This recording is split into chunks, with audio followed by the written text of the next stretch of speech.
Greetings and welcome once again to Roman of the Empire. I am your host, Roman. Tonight, we sail the polluted, fetid, dreaded toilet water seas of pop culture, looking for treasure, seeing if there's anything really at the bottom of the pile. Is there a pony at the bottom of the pile of shit? Probably not, but we're going to look for it. There's actually some pretty good news in the many topics that we have for you tonight. But let's go around. So John, the creative blue collar guy, is with us. His computer decided it didn't feel like hanging out tonight, so it shit the bed. So he's trying to come back, but he's not here yet. So we'll go around the horn and do our intros, though, and then we will jump into these many, many topics. With me, as always, my partner here. He is my wingman. He stopped me from carpet bombing South Park because of the Pandaverse. He is Shieldwall of Dragons. Welcome back, my friend. How are you? Hey, it's great to be here. Hello to the chat, everybody on the panel. So we got a lot of interesting things to talk about. Lots happening in the entertainment world. And I don't know, depending on the how the poll goes, I don't know. I might have to show you my topless self. That's true. We do have a poll going, folks. So it is. Are you excited about the Marvels currently running at 0? Henry Cavill's Highlander at 70%. The Avengers Reassembled also running at 0, but seeing Joker or Shieldwall topless is running a solid 30%. So please vote on the poll tonight. Y'all are sick people. It is. I know. How dare you vote for Henry Cavill? No, right. So yeah, some of you are voting for them over Henry Cavill. That's it's a little. I'm not going to say it's not frightening because it is. He is the scourge of Gotham, the nemesis of the Dark Knight. He is Joker voice. Welcome once again, my friend. How are you? Oh, I am just peachy keen. It's been a wonderful time. And, oh, dear God, let's just say the last week with Pandaverse, a certain former Disney actress and everything that's going on now, that investor call next week can't come fast enough. And it's always a pleasure. She was gone last week, but she is here again, and that would be my sister. Yeah. I apologize. I had a migraine last week. Folks. I do try. Yeah. Mando wasn't here last week, and there was definitely we felt your absence, Mando. So, and it was a good one too. So you're here with us next week, though, and next week is also going to be a big show. So we will give those later on. Next week's going to be I'm very excited about it. I actually shaved in one of the characters' motifs. So where did you shave at? Don't you worry about. Why are you asking where he shaved his motif? I don't know, but whatever it is, it's probably going to be lame. You know, it's things like that, kids, that are going to be. Hey! Oh! Pumps. Hold the presses. We have a special guest appearance. In the universe, there's an evil twin and a good twin, and in this universe, Pops is the good twin. Welcome, my friend. How are you? I am better than I deserve. I'm not sure I'm the evil twin anymore. I don't discuss my shaving on the internet. I don't allow my panelists to run around topless, and I don't sabotage polls against Henry Cavill. So I don't know what's happening anymore. The world around me is falling apart. But hail to all. I have a few minutes. I have about 30 minutes or so. So I thought, listen, I'm going to listen to the show anyway. You throwing out a link. Might as well just come hang out with everybody for a minute. Well, right on. Well, I'm glad to have you. We'll run through our the rest of the intros here. He is the Lord and Master of all the vine vegetables. All hail the Gourd King. Welcome, first time on the show, Gourd King. Very happy to have you. Hello. Thank you. Normally I would say hail, but hail is a very destructive force. So a gentle, pleasant flurry to everyone. True. It does not work well with the vine vegetable. I've lost I him. agree. He's gone already. It was too much. Just couldn't handle you. Like, yes. So it's the way it goes. It's the way it works here. He is the man who knows all the things about all the things. He is. There can be only Matt. Save that for next week. I have a Bad sequel Bitch one for Movie. next week. Oh, very good. Okay. This is episode 1. So I have a sequel one for next week. Welcome, Matt. How are Roman, you, my I have a serious issue to bring up, Roman. Very serious issue. So I was wandering around my kitchen and I heard someone watching your videos on my channel in the living room. And I walked in there and I found this guy with a little sign on the desk. He apparently been under my couch watching your videos. And Oh, you know, no. and he wanted to know. He's very upset about you and you treating his fellow out there. You know, it's like, See, it's things like this that are going to bring this situation to a head. Pop's still flaring already. He's a little upset. You know. No, and that's what I thought. I heard something move out here earlier, and they're big out here. They're big. They're like golf balls Someone with keeps legs. threatening to send me a. What was that? He says the spider plushie. tops are moving on you right now. Yeah. She will tell you if this is the way. Funny thing, she wants to kick Kathleen Kennedy's ass again because of Gina Carando. She is back with us despite her best instincts. She is the Untamed Mando. Welcome Hooray, back, get Mando. away. I have returned, and the scissors is twice the devastation. Yeah, sorry about Don't last do week. drugs, I had a kids. migraine. It just happens. Sometimes I get them, and then when I do, I basically have to be underneath a damp cloth and shield my eyes from the light. Well, there's But no I'm here, Mando. We dwell in the dark on this channel, so yes, the light I could not handle. So yes, I have returned, and I'm ready to kick Kathleen Kennedy's rear end with scissors. And the funny thing is, you might not be able to tell her rear end from her face. So welcome back, That's Mando. true. We are glad you are feeling better. And the return of my prodigal, not my son, but he could be, the creative blue-collar guy, my good friend John. How are you? And welcome back, sir. I'm doing okay, but apparently my internet doesn't want to cooperate with me, so that's why I keep dropping in and out. So I apologize in advance if I accidentally talk over anyone or just randomly disappear. It's because my internet is lagging or just completely cutting out in general. So it's been a fun evening so far. You sound like you're using actually a voice sound modulator. slow. You sound like you're in a slightly other dimension, my friend. You sound like you're talking like this. Okay, Are so you I stuck literally in the Pandaverse? I literally just recorded a video and also just posted it, and it did the exact same thing. But in the software, I was able to bump the pitch up to sound normal, but then it sounded like an MP3 that's been compressed 100 times, where there's like water running in the background. So I have no idea what's going on with my So you're computer right saying now. you're going through second puberty right now and haven't noticed it yet. So something bad is happening to my son. All right, let's take a look at our friends in the chat, and then we will get this rascal rolling. We have our good friend, the master of memes, Jacob Ironside. John has a deep voice. Well, that's what happens. You know, I might try just like rebooting my whole computer, and then I'll just jump back in. I don't know what's going on. God, it's mildly hilarious. With the voice you got right now, you can do commercials. Yeah, it's All good. right. You sound like James Earl Show you Jones. right. There you go. We're gonna turn So we that have stuff low. Melvin Deeply, our good friend from across the pond. Welcome, my friend.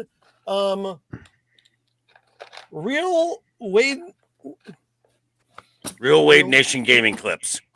Thank you. That's an awful lot of syllables running together for me, and I'm very. And I stutter. Welcome. I haven't seen you in the. Shut up, Joker. It's first time seeing you in the chat. Welcome to the show, Jana Banana, our good friend. Welcome, Jana. Always Joker, that's one lovely of the to best see you. flexes I've seen in a long time. Fuck off, Joker. Pops is of course here with us now. He beamed in. Oh, wow. Melvin, that's a great joke there. I have a sore leg. He has a thigh grain. Oh, Thigh. Oh my. God. Our good friend Zax is with us. Zax, nice to see you out there, my friend. Dempsey. We all remember Irene Dempsey. It's just I don't even know what to say. Oh, Josh McDonald. He's resting this week. It's been a busy week for Josh. Nazmir,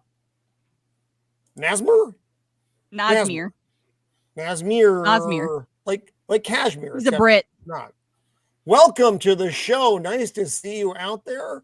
Ducka America's 2001. Good to see you out there again. Our good friend Tom from Tom's Drinking and Adventures. Keep it on, I believe, is a reference to your tops, but there is a poll going, and we have to go with the poll. Low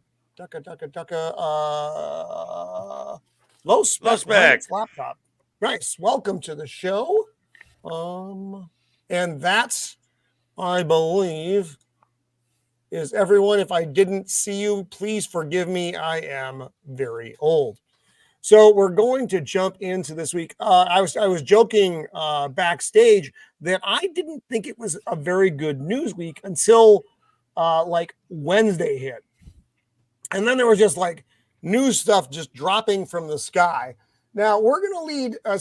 So funny story, actually, Joker. I normally lead with the numbers, the box office stuff, but Vex, it's funny when Vex is in the chat. Vex. Hooray, Vex. Welcome back. There she is. Good to see you. Oh, wait. What did she say? Where's my chat? Where's my chat button? There it is. I'm here and pants are off. We'll get there. We'll get we're gonna get there. Oh, she was promised Henry Cavill talk.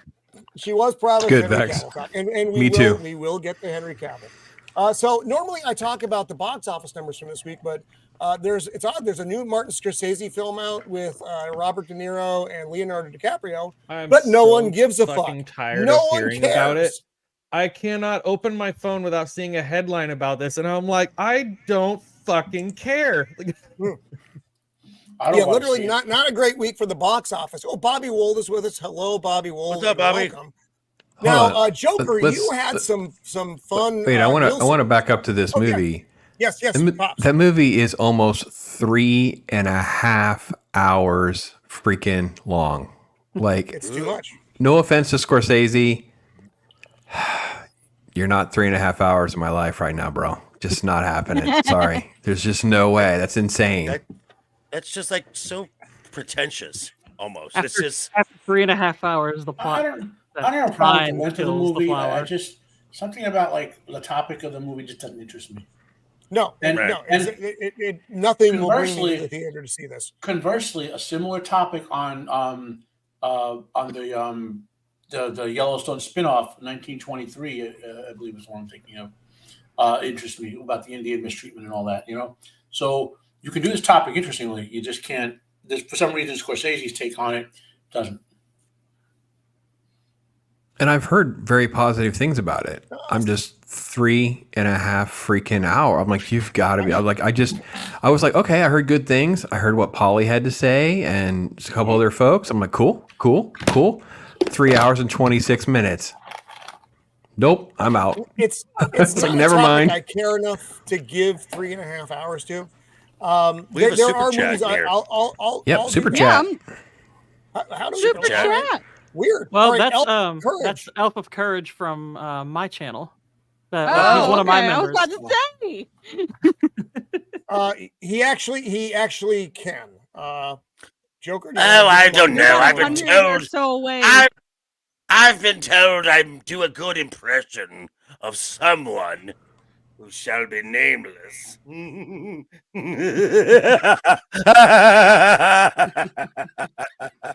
There you go. Don't ask again. He paid 499 cents to hear that.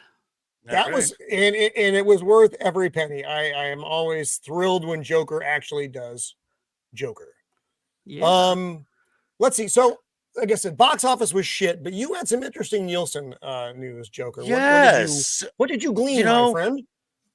So Nielsen came out with their most recent numbers. Thanks, Elf. So, wow. Okay. Well, whatever. So, anyway, for this happens to be the numbers for the finale of Ahsoka. So, on original content, it topped out at number 2, which is the same place where the premiere week topped out at. However, it still did not break the overall top 10. It has not been in the top 10 since episodes 1 and 2. With a total available watch time of 340 minutes roughly, the finale came in at 575 million minutes watched. That is 99 million minutes less than the finale of Andor. Oh, Lord. Wow. See,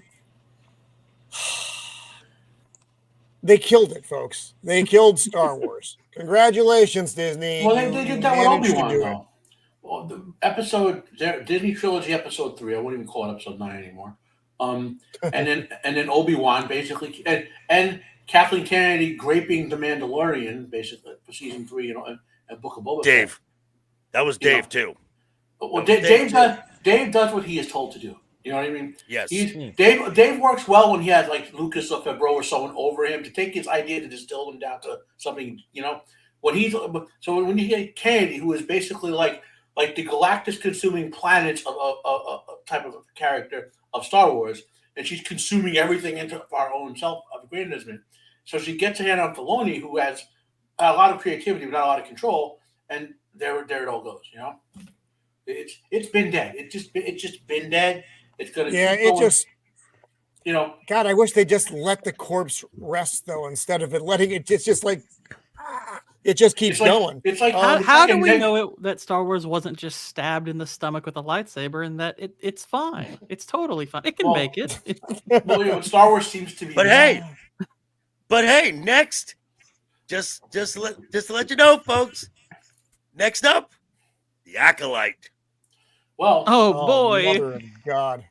For you science nerds out there, I'll explain Star Wars failure to you. It's like a negative exponential function that keeps going down to infinity, but never quite touches the line that says 0 because it just has more room to keep going down. You know, I don't understand math, so I was translating for the math audience. You know, So the thing is about, and again, I would love to be able to do YouTube full time, but having one foot in the real world, amongst the normies, what is that real world? the thing that's happened over the last 12 months to 18 months is just the complete elimination of anyone giving a rat's behind. Like there's no more questions about the next Marvel movie and who different characters are or what comic book backstories are, or a Star Wars question, or what do you think about this? That has become completely non-existent. Like no one cares. Like it is sort of like the greatest of litmus tests to see what people are interested in. And this is why I knew I was shocked because I saw the Five Nights at Freddy and I thought it was actually a pretty terrible movie, but I got it. Everybody was talking about it. Everybody was wanting to go see it. Some guy was taking like 7 kids. He's like, oh, my kids and my friends and neighbors' kids. And I'm like, okay. So I knew it was going to be a huge thing. So it is a great litmus test, and I couldn't agree more. There is no chance that anyone cares. It's so incredible. Zero. Exactly that. Like I was saying when Guardians of the Galaxy Volume 3 was the last movie, I was like, okay, like I still really want to see Guardians 3. This is going to be the last Marvel movie I'm actually going to spend money to go and see in theaters. And even afterwards, I said, remember back in like the early days when you would sit there and you would wait for the post-credit scene and it would be a tease at, oh, the next movie is going to be Thor. Oh, the next movie is going to be Captain America. That like nobody cares anymore. Like there's nothing that, like we're not building up to anything because the whole time we're building up to like Thanos is going to be the big baddie. Like, we're building up to Thanos. We don't know who the boy. big bad guy is in this yet. Like, nobody cares wait till about we get what's to that happening. Well, we later, do know uh, it's Kang. Yeah. It's Kang. Well, I is it, remember. Well, they're though? doing a really crappy job of building up to it. I then- remember. They're doing a terrible job of building up the Kang. I remember standing in line to go into a midnight showing of the next Marvel film. Lord, I would not stay awake for that. Well, and those they were exciting Well, when you- days, though. And when you work when you work my hours, that's easy to do. All right, well, let's talk about Marvel, and more specifically Yay! Marvel. How many people? Why do you have to will- do this when I'm out of whiskey? How many people do you That's think are right. standing in line to see this movie? Like, 10 or 12 hours. Nobody. ahead? There's no Nobody- line. What are you talking about? Zach, and Standing you're in line? What, they're not done cleaning the theater? That'd be the extent of the line. So we saw a trailer for this because we went and saw Yes. After Death, and they showed a trailer for this, and my wife said something like, "Are you looking forward to this?" I said, I am. She says, well, not to make videos about it. Are you looking forward to it? I was like, no, I could care absolutely no. less. I can't stand any element of this movie. No, it's going to be terrible. And again, this is for content only. That's all it's for. When is the Yeah, last time that's that people you like saw? us. When is the last time you saw somebody get a tent and like sleep in a tent outside a theater Oh, boy. in order to get This- tickets? This movie offends Phantom- me probably the most. Phantom of the Menace. Marvel movies. Same. Yep. This because I was a fan of Carol Danvers as a character before Kelly Sue's stupid comic ruined her in the comics. Back when she was, like Miss Marvel, and she was a feminine but still a superhero and all that. I mean, she had some stupid storylines, granted, they all do. And then the character Camilla Khan, her first first 30 or so issues of that comic when she came out in 2013 pops when they invented her. 2012. Well, technically the series started in 2012, but yeah, some of the retconning, it was issue 6, so technically that was in 2013. So Yeah, yeah, so it was when they redid everything. Yeah, so the first 30 or so issues, that first 2-3 years, she was a pretty nifty new character. She had a power set. She was written very well. She was actually written by a guy from the culture she's from, so she was a take on that culture. You know what I mean? Very accurate. I'm not saying for diversity purpose, but the guy had insight to I believe she's Pakistani, if I remember correctly. There was insight into that culture of the character was exploring, and then 2-3 years later, the woke, diverse feminists get a hold of her, and then they do what they did to her now, with even in this stupid TV show. And then Monica Rambeau. I was a big fan of hers back in like the 80s. West Coast Avengers. She had a couple cool storylines. She had nifty power. She could turn into light. That was a pretty nifty power. And they ruined her. I just want to tease it. I'm dropping a video on this. Actually, I think it may be available for my members. If not, I'll go in and make it available for my members. I actually do a little review of those first 6 comic books. The biggest thing, just spoiler alert, that's different is in those first 6 issues, she has an enormous rear end and enormous boobs. I'm just saying. That is the biggest thing that's changed from those first 6 issues to now. Even though all the costuming changed and the retconning and all that, I point out a whole bunch of things, but the biggest thing was like, wow, talk about a completely different approach to this character. I've been seeing that Maxfield Von Priestley's been posting a lot about that on Twitter as well, where he's like, "This is what it used to look like. This is what it looks like now." Like, yeah. So the thing that this article is pointing out is they are not allowed to do reviews of this until 2 days before. Yeah, the embargo. Right, the embargo. What does that tell you about your movie? There, they have no faith. Buying reviews. Now, I want to say something. Buying reviews. I want to say something, and Pops knows this because I talked about this almost a year ago on your channel, Pops. I have a love-hate relationship with Captain Marvel, as I said on Pops' channel, that this is the first film that I saw in theaters after 60 hours of suicide watch. So, true story. Send you back? No, but there was the little subplot during the film when she's talking to the great intelligence, and they have the montage of her throughout her life getting knocked down and getting knocked down and getting knocked down, but getting back up and getting back up and getting back up. That spoke to me. So as a constant reminder of when life knocks you down, get back up, I have this. And yes, that is.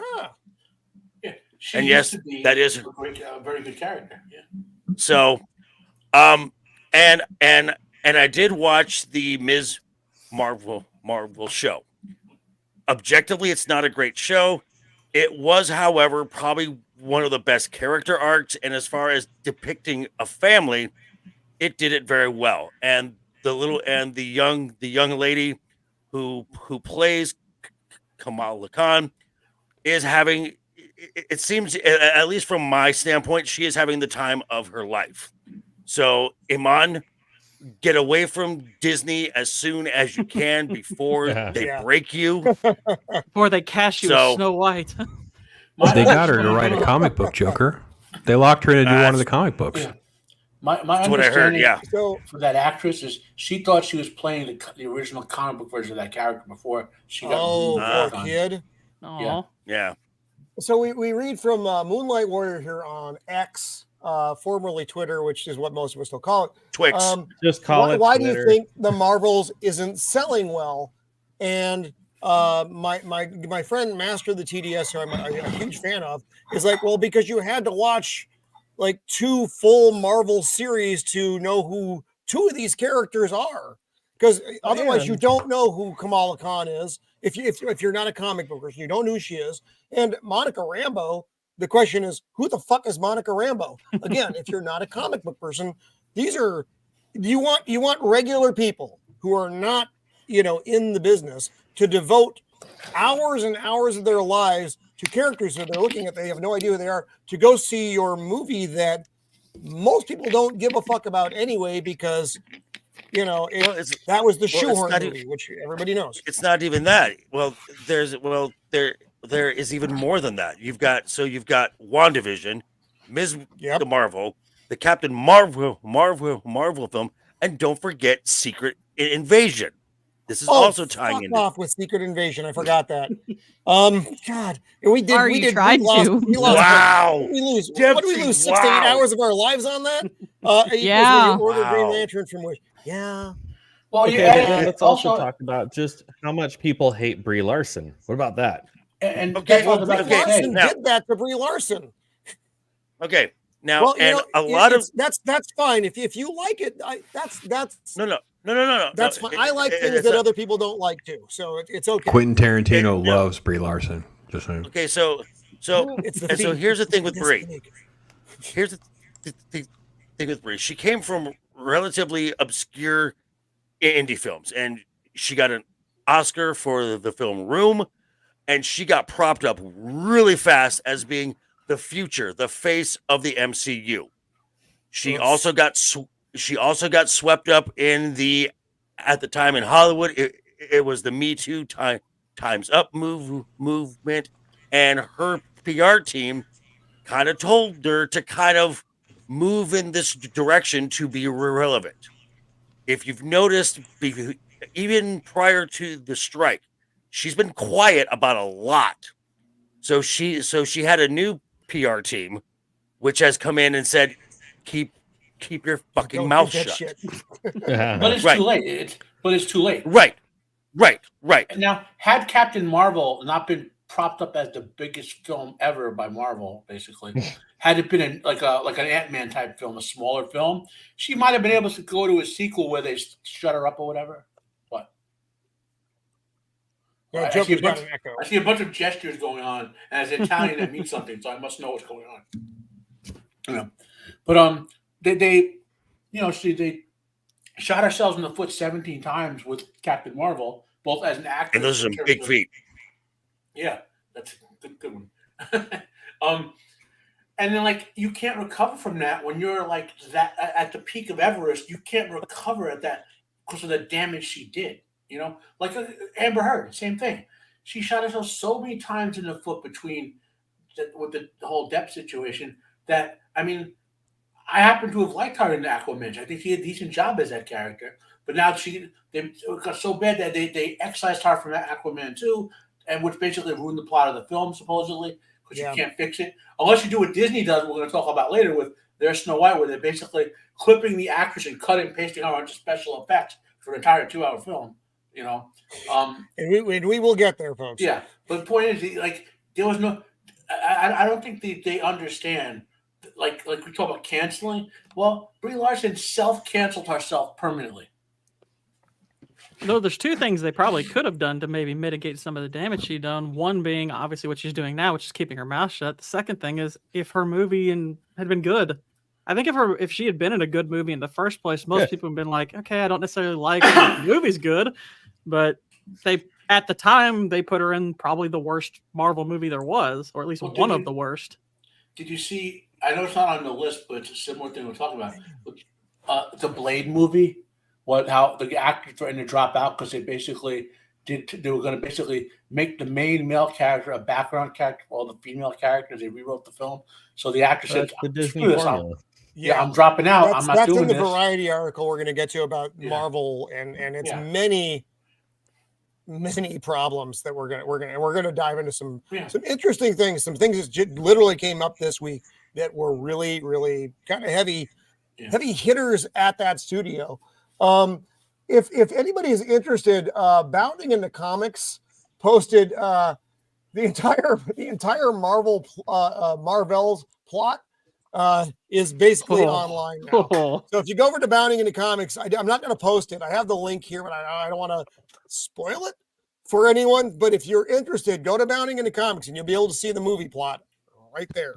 It's already spoiled. They're putting expired milk in the theaters. I don't think anyone's plot. worried about spoiling the plot. Yeah, I know. This is rough. It's a real loose term when I say spoiled.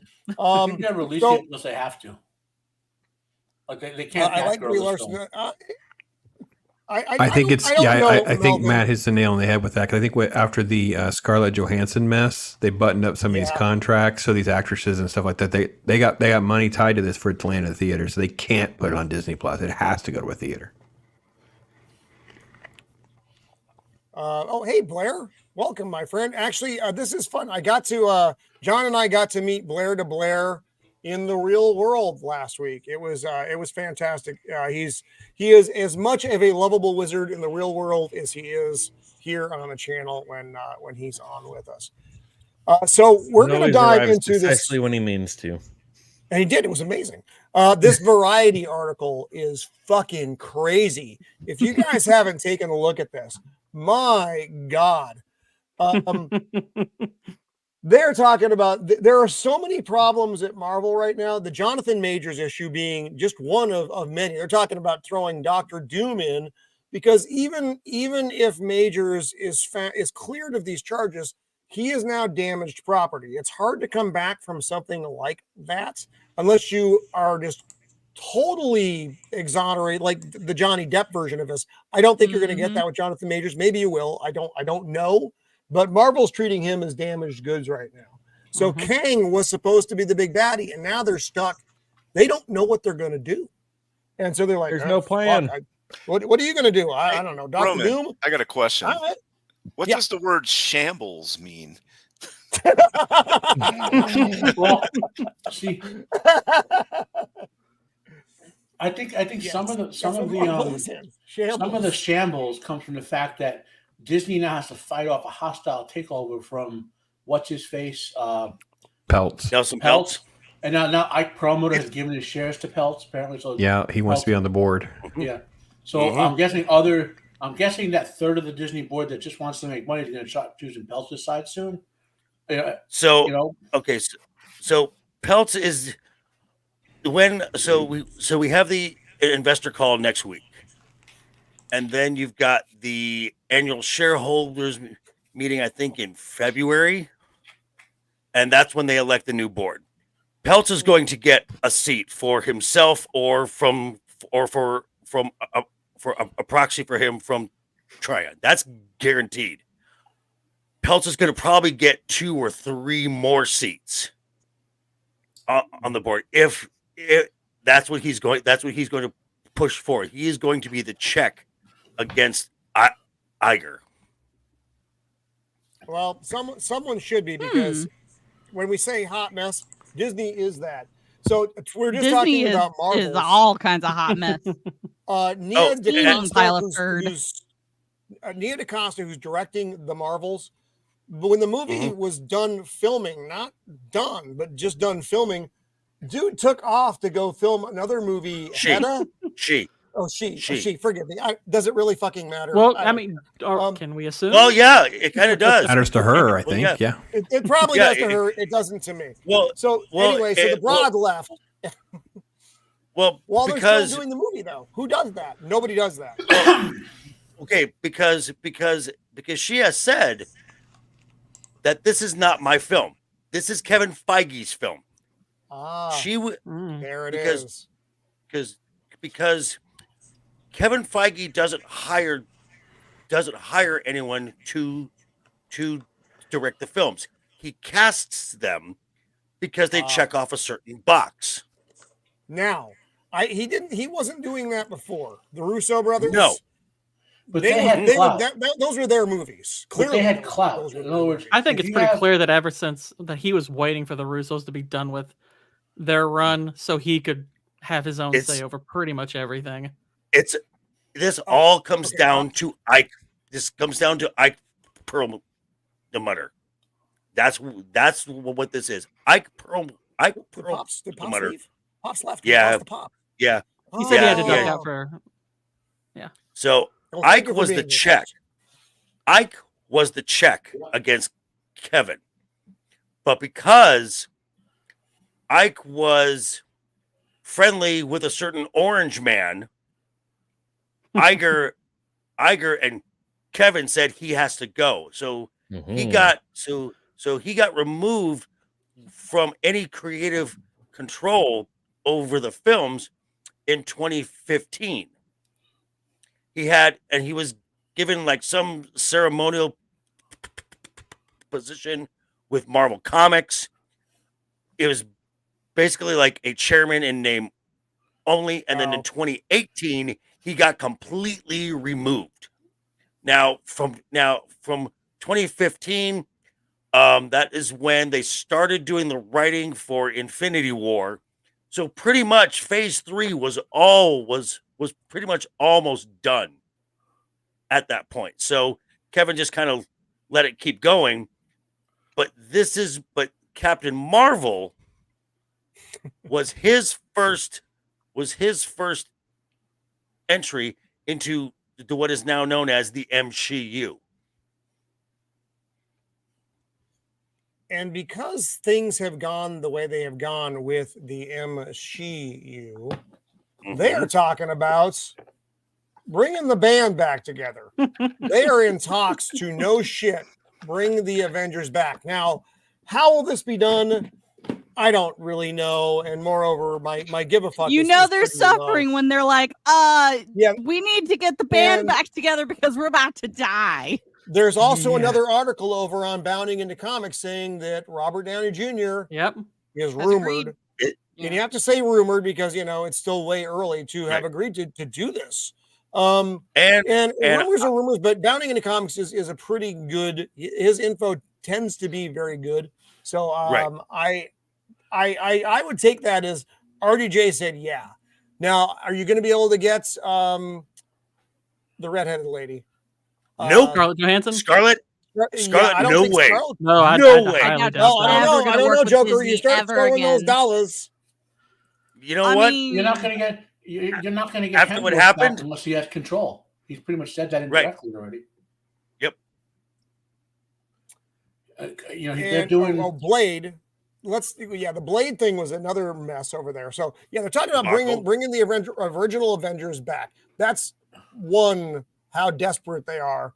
Blade, I think, was supposed to have been out already. They're still shooting, or if they even started shooting, I don't even know. They've gone through two directors, a series of writers, and they talked about making it a chick movie. And the star. Yeah, he was going to walk. He was going to walk. Yep. Yeah. So, and this guy's Ali. He's a multi-Oscar winner. He's a bankable. You know, I don't want to say the Black Henry Cavill, but he's an elite level actor who can write his own pathway. You know, and like so, and when he got sides like background character in his own movie, right? Right. And then not only that, they were gonna make multiple fewer characters and make it like you know, he said, I'm walking, I'm not doing this.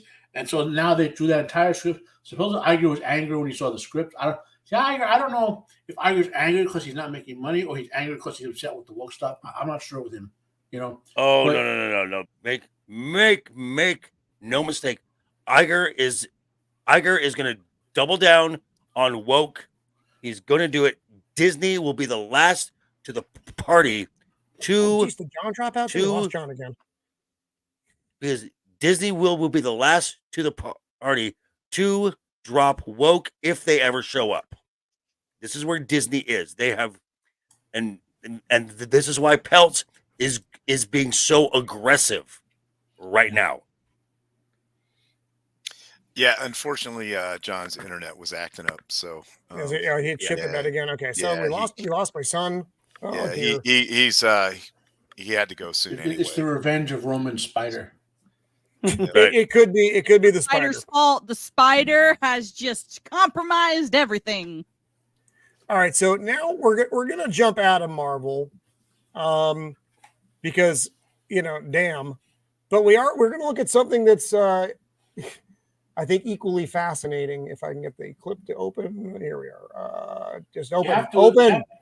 You have to assume everything is propaganda. Like even what we're doing now is technically propaganda. You have to assume anything that comes into you through the media is propaganda. Yeah. And now we have the Pandaverse. Yay. Make it land. Make it gay. Gina Carano, the hamster burial ground. No, it may be true, Nas. That actually that could be a thing.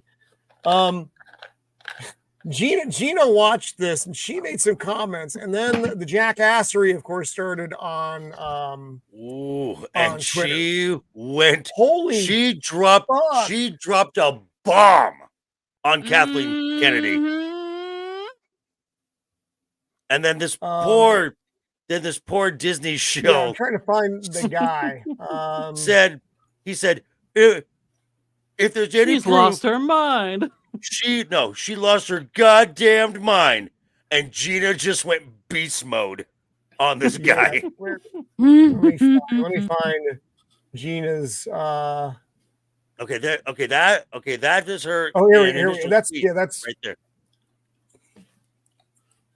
Yeah, and I'm not gonna read the whole thing. Basically, Kathleen Kennedy demanding any YouTubers get censored off YouTube for sharing and laughing at this hilarious episode. Because here it is. Some fucktard. What's his name? Around the Galaxy. Yeah, something like that. In case you were wondering, Gina Carano has lost her goddamn mind. All right, and then Gina, holy crap! How did you know that's exactly what that guy sounds like? You can tell. You can tell. They have a certain vibe to them, and that was it. And so Gina, I love Gina saying, "Curious if your overlords pay you, or you just go ahead and shove your whole head straight up your ass for free." She has a lot of good quips in here, but she also makes an awful lot of good points. That sounds like something I would have heard at work. Yeah, it does. That sounds like a military insult. Joker, I mean, you had a lot invested in this one. You wanna talk about this? Okay, so I actually did a video yesterday about this entire thing, and I will be honest. When the Gina incident happened, I was not yet in this space yet, and I was very naive. I'm not a huge MMA fan, and Gina as an actress is meh. I love me some Gina Carano. Okay, now I was unaware of the impact that Gina Carano has. Since joining this space and learning as I've been going, my respect and my support of her has grown exponentially. But this is someone who, her initial tweet, she was outlining what was being done to her. And especially when she said that she had to go to a 45 person Zoom call from the LGBTQIA MOUSE. The shaming. Community. Right. But this is something that was done in Maoist China. These were struggle sessions. These were to humiliate you. Publicly humiliate you. And you can never, and once you bend the knee to these folks, you can never bend the knee enough. And Right. so That's Gina has got figuratively has the biggest set of balls in Hollywood. And I respect her. She has stood her ground. And I have seen from our friend Jay stuff from cons where Jay is kind of her crowd control. There are lines just longer than any other celeb at every con she is at. Just the outpouring of support. This gal has gone through it, and she has held her head, and she has held her tongue, and held her tongue, and held her tongue. And when this episode hit, I think it was the time where she kind of said, "Okay, now I'm gonna let loose." And this probably felt so cathartic, not for her, just to say this. And what was it? Jay was on Culture Casino's Sunday show, and Jay, without spilling any details, says Gina's not done. There's more coming. Oh yeah, like she's made it clear that she's like, just because I got kicked out of Hollywood doesn't mean I'm done. Like, yeah. Well, there's a big info dump coming, is what one of them said. Right. So this may come out in interviews. This may come out in like a book or something. But there's stuff coming, and she's not holding back now. The gloves are off. One of the good takeaways. They fired and dehumanized people like me who did absolutely nothing wrong. All the virtue signal to people like you. Mm-hmm. Talking to the asshats of the universe, Right. or whatever his handle is for his podcast. The yes and it man. goes on for it's. So if you haven't taken a look at this, read through the whole thing, because it is worthwhile to get her perspective, someone who actually has been in the mix and knows that the dubious dealings under the watchful eye of Kathleen Kennedy and her minions in that division of Disney. So check it out. I read through that. I was like, wow, that's a lot.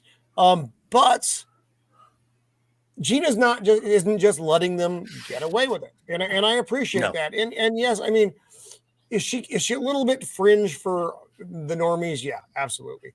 But she does have a good voice for people in our community, people who feel exactly the same way she does about these things. Except she's there, she's in front of the camera, so to speak. We are too, but it's a little bit of a different audience, if you get my meaning. And you don't get to hear people of her stance talk like that. No. Usually it's my movie has so much diversity in it, and this is the first time people are going to get to see someone like me represent them. Gina doesn't do that shit. And that's nice. That's good to see. So I like her. I like her stand, and I appreciate that.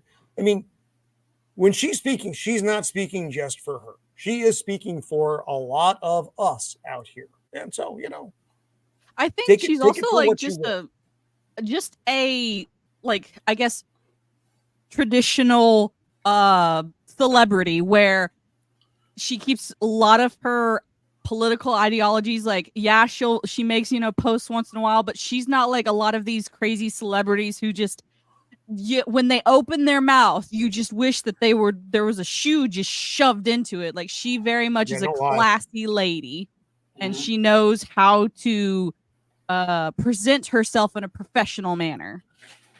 Well, she doesn't go looking for trouble. I mean, like if you know what I mean. She doesn't like just to say the stupidest thing just to say them. Yeah. I mean, so many actors and actresses, like they don't have to be the most intelligent people in the world, right? But they can say something, drop an occasional comment about politics, and not dive into it and say, "Look, maybe they should have voted for this guy, or maybe we should support that cause or whatever." But not going crazy over it and not going to cancel people. I'm okay with that. But like people who just some of these actors and actresses on all sides of the political spectrum, say the stupidest things. You know what I mean? And did you just shut their mouth and listen to their PR person? Yeah. Dance, monkey, dance. That's all I want you to do. Mm-hmm. And it's sometimes, and most of the time, you can actually, the old saying, separate the artist from the art. And most of the time, that works. Sometimes it becomes so much of a problem. They've done something, and it's usually a very personal thing. Why I don't like this artist anymore. I can't listen to Foo Fighters anymore. I think Dave Grohl is a fucking piece of shit. But that's just me because of some things that he had done. And the one more thing. And speaking of the politics, which really, unless you ask her, you really don't know where she is on the spectrum. Right. I mean, you can make an educated guess, but there was part of her response when she said, "And oh yeah, the Force is female, but you only let males post their political views." I think it's time to drop that ridiculous slogan. Mm-hmm. Oh, talking to that was a silly slogan. Yeah. Yep. Talking about talking about Pedro Pascal, who would post his views and nothing happens. Of course, it's fine. As long as your views agree with the current thing. Right. So no. Now, by the way, Roman, I sent you a picture of the Outcast creative here in the chat. That's Lance. You might see him sometimes on Canoli's show on Monday. He did a book about Gina Carano's tweet a couple of years ago. Really? So I sent you a picture let me open things up over here in the Twitter. I don't have all the things open at all the time because my shit will catch on fire. Sassy! Sig. Ah. Hey, Miss Sassy Sasquatch. Welcome. Always nice to have you out there. Okay, here we go. What's up, Blair? Okay, nice.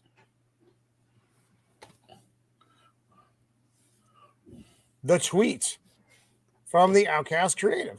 Nice. Nice. I'm assuming, is this available on Amazon? Throw it out there. I would think so. Oh, he's still writing. Okay.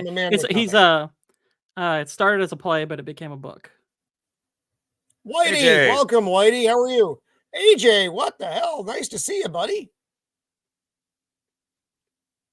So the tweets, the infamous tweet, which really wasn't even that infamous. It really wasn't that big a deal. It was a pretty mundane tweet, and it's like they blew out of the water. Oh yeah, Pops, I saw this. This was interesting. I didn't save this into my many stories here. Yeah, there's a story about the HBO exec. They're making fake accounts to attack fans who don't agree with them. Jeez, I wonder what shows that could be related to The Last of Us. Somehow I don't think they're the originators of that strategy. No, I think you're probably right. Whitey, if you want to come up, there's room. If you want to jump in here, Whitey, just let me know. But in fact, if any of you good folk, there's plenty of room because this is a loose show. This is the news of the week show. These are fun to do because we get to talk about pop culture topics. That whole fake Twitter account or whatever, Roman, that's been a service for decades. You can get not obviously decades ago it would have been like the gossip rags and all that, but you can hire publicists like not like you're a publicist, and they'll hire like independent publicists who Their army. fake news stories, and now they have. I remember I first heard about the social media version in like 2007 or so.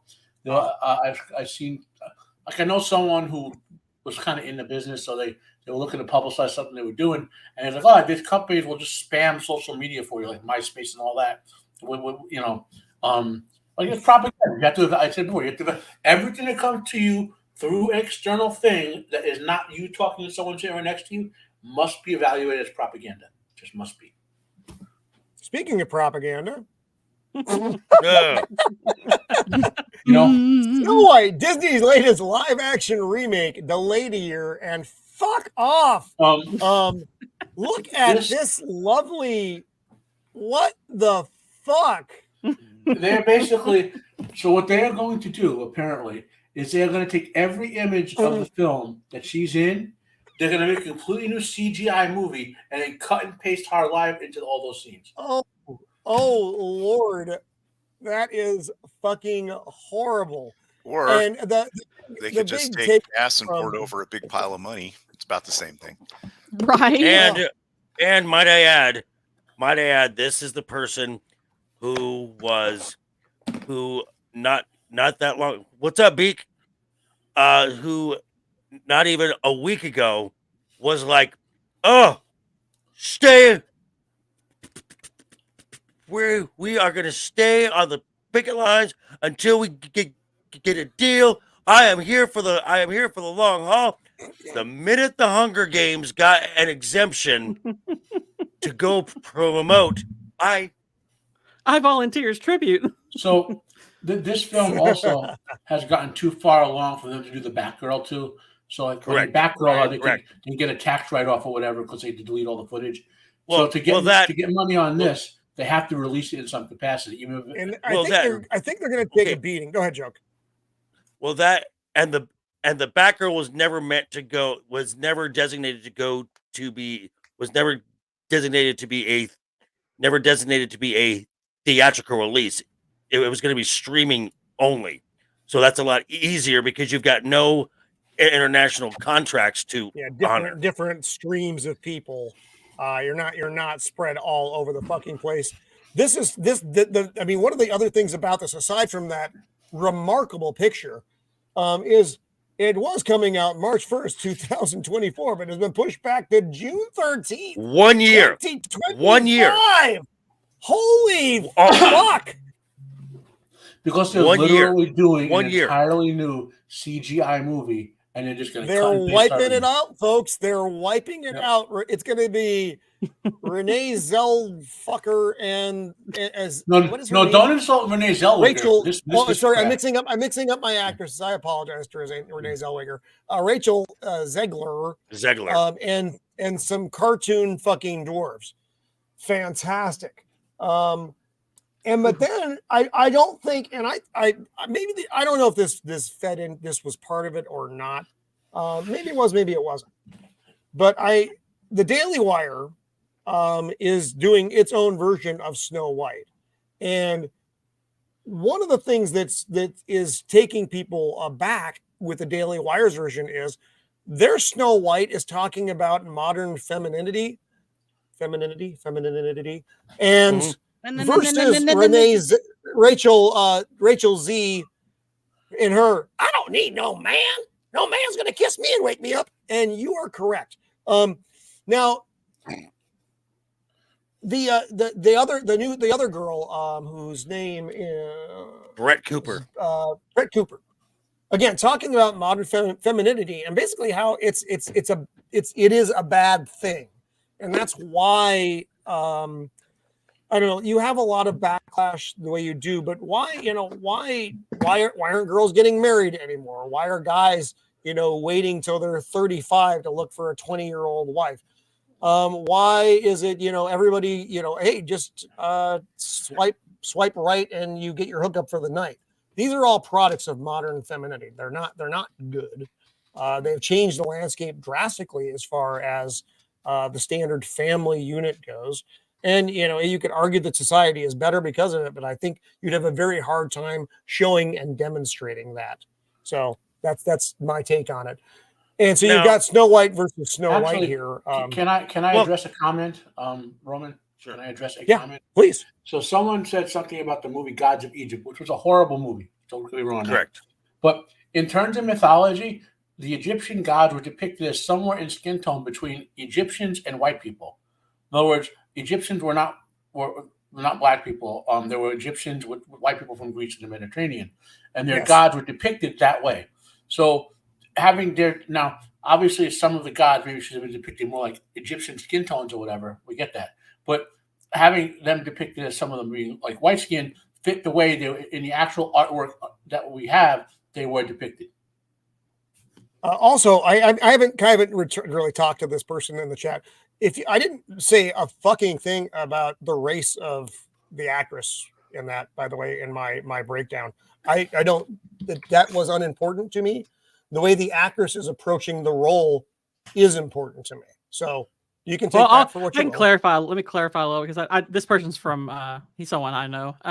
I think what he's saying by actually be woke, I think what he means by actually be woke is if they were actually serious about, being true, if woke were not to have a liberal definition, but rather a, something a little bit more honest. I think that's what he means by that because he's not for the Latino casting. He's saying they should have cast someone like an Amanda Seyfried or something like that. And I'm only commenting on. Then I misunderstood the comment, and I will apologize for my reaction to it. My comment. Hey, that's Jalen. I'm not that my bright. chat. He's I can't read between the lines, my friends. I can only read the lines. My comment I've had time to learn Jalen's vernacular and his way of very good. His way of talking. and I need to clarify. Thank you for translating. My comment only in the sense that there appears to be this modern effort to they call it the blackening of Africa or something like that, where they're trying to make Egyptians not look like Egyptians. Remember the whole Cleopatra thing? The debacle, I believe they called it. Yeah. Yeah. There's actually a movement now. There's actually a movement to claim that the ancients were black people. The Celts of Europe, that the Romans were black. It's going crazy, and it needs to be fought back against that. Like they're ignoring all the great African cultures of the sub-Saharan Africa with all those kings and legends. Which here's a little book you can all pick up, by the way. Well, let me blow you up, Matt. Hang on. A little primer on tale. Just a nice little book with a bunch of stories in it. I'll show you the table of contents briefly so you can see what's in here. If my chubby middle-aged fingers can find it. It's a decent little book if you never read any African myths and your only knowledge of Africa comes from, I can't find it. It comes from Neil Gaiman. There's a way for you to get started. There's a rich culture and history there that they're ignoring in terms of like this other false narrative of all now making the Egyptians black and the Celts black, and there's someone even claiming the original American Indians were black. No. So here's I'm going to throw my 2 cents into the mix on this. Okay. I know that there was problems with diversity casting for a long time. They weren't casting a lot of people who are not white in certain roles. Fine. However, and I have to throw the however in there, you do have to look at historical accuracy when casting a film. I mean, if you want to put, I don't know, Henry Cavill as head of the Zulu tribe, for instance, that would be historically inaccurate. So historical accuracy fucking matters. Otherwise, you have a movie that is a distraction. It doesn't. Right. These are not the people who were the people of that time and era. Yep, these things do matter. Like I said, if you don't want Henry Cavill as the head of the Zulu tribe, then Anne Boleyn isn't black. You may be surprised to learn that, but historical accuracy. I'm not saying don't cast people. I'm saying cast people accurately. In modern filmmaking, in the modern society, unless it is an established character, because then it does matter. You are changing the characteristics of that character. That's not good either. People, the characters are written a certain way. That's who they are. It's like changing their fucking name. It's the same thing. Elf of Courage again. Since when did Hollywood ever care about accuracy in their movies? Mando, Mando can tell you how much I hate Rings of Power. She can testify to that. And in Rings of Power, there's an actress who plays Princess Tiza.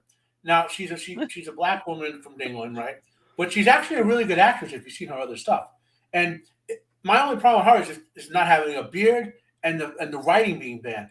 But as an actress, in some of the, like when she's doing her and the guy who plays Prince Durin IV, when you see the family scenes together, when interacting with husband and wife, that's actually some pretty good acting they're doing there. It's the writing with the whole subplot with the coup and all that they go crazy with, right? So you can get an actor or actress who's of a different physical look, let's say, to play a character. Like I hate saying this, but if they had gotten a really good black actor to play Aragorn in Lord of the Rings, because it's a very bad example to use, we would have been also okay back then, because a great actor can play a role. You know what I mean? Like it's when they're changing the nature of the role to be something other than the other intended it to be. Yeah, that we all have that problem. I think a good example that I blundered into by accident, just because I wanted to see what the fuck is this, is it's not the vampire list. It's the Interview with the Vampire on HBO. Oh, that horrible TV show. Fuck off. They changed so much about it. Everything. And they've race swapped and made people gay who weren't gay, and they changed the fucking time period. They might as well call it something else, because much like the Rings of Fuck All, it's not Interview with the Vampire. Although I will concede the actor who plays Lestat is very good. I actually like him better than I liked Tom Cruise in the role. I think he's but everything else about it is like, what the fuck are you guys making? What is this? What did you make this for? You didn't make it for people who liked Interview with a Vampire. Anyway, they completely retconned Anne Rice's books. Completely retconned them into the whole to the whole motivation for the characters. You know, why Lestat picked Louis, which was we picked him in France, by the way, not in New Orleans. You know, there's a whole series of. I can go off. I used to read Anne Rice's books a lot, especially the Lestat and the Anne Rice the Dam books are really good.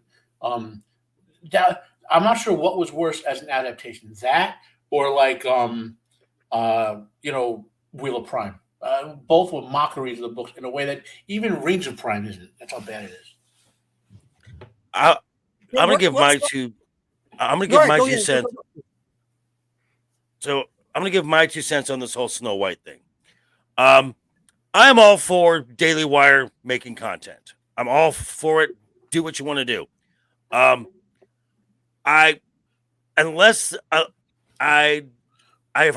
seen articles where initially this was said to be a rival to Disney.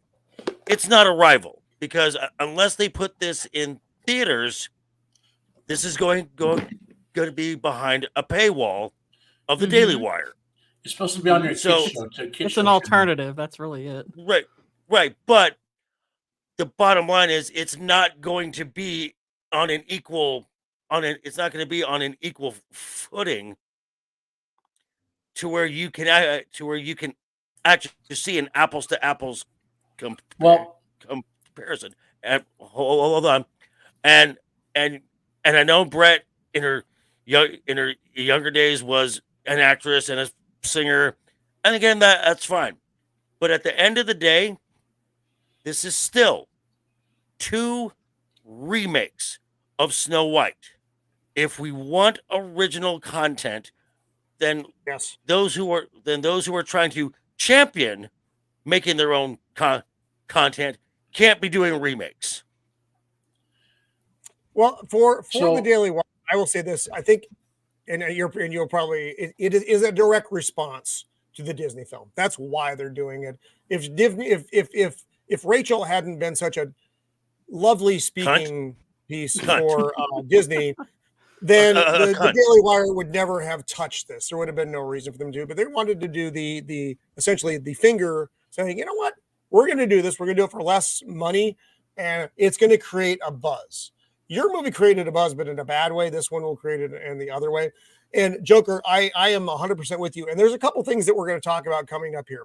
One of them, I have less of a problem with, and the other, I'm like, what?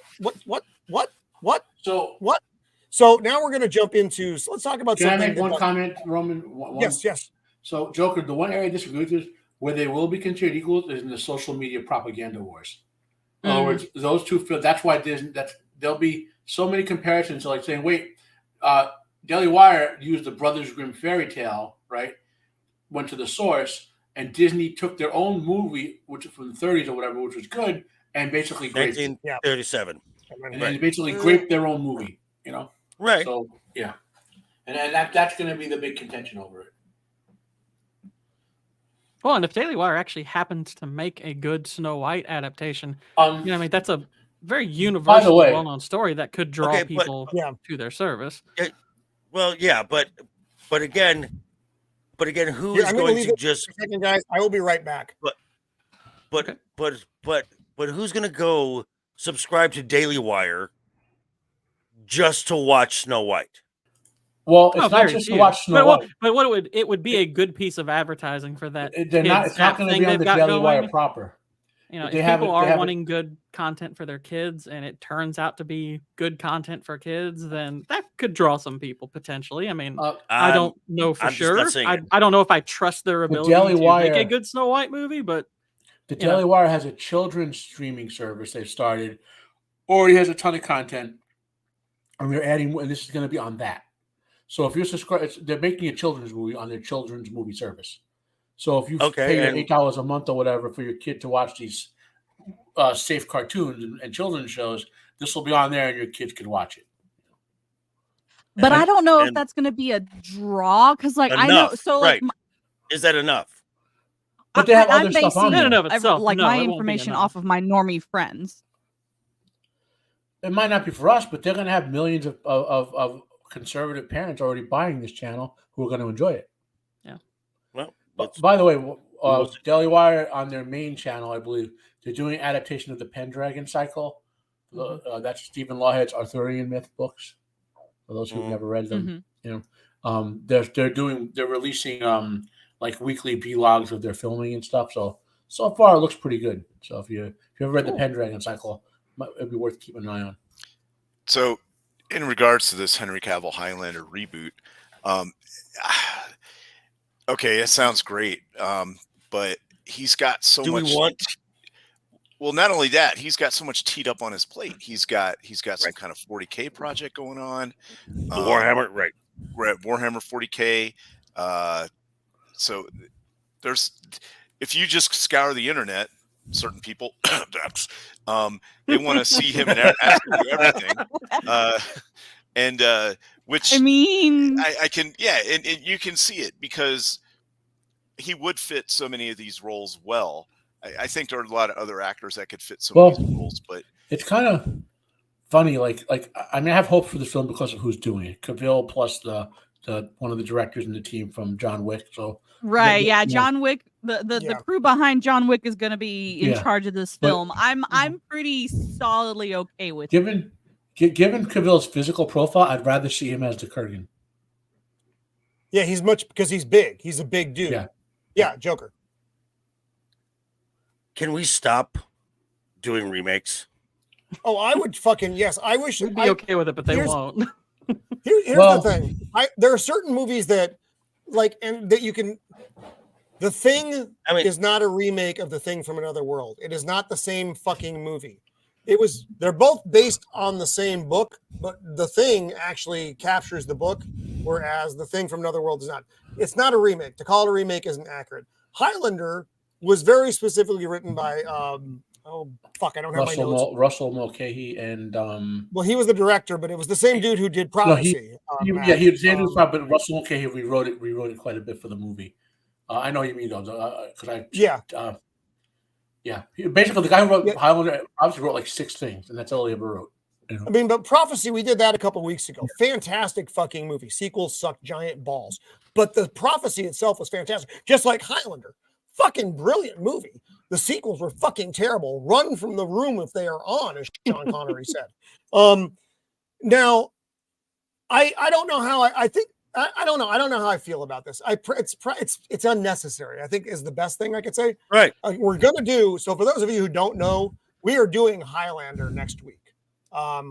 that's going to be one of our big movie shows. Remember, we talk about movies on this channel because we bag on a lot of shit in social media or in pop culture, but the movies that we talk about on the show, we love. We enjoy these movies a lot.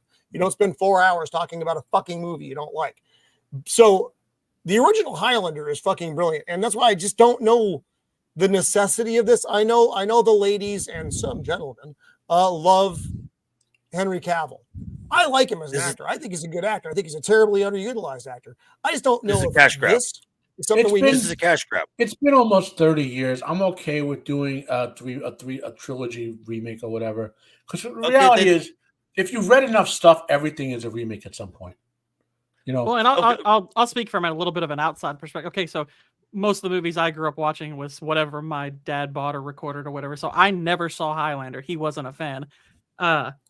This even coming out is going to make me watch the original Highlander, and It's available on Amazon, by the way. I have Amazon, so I'll probably end up watching this very soon. So at the very least, it could have that effect on people like myself.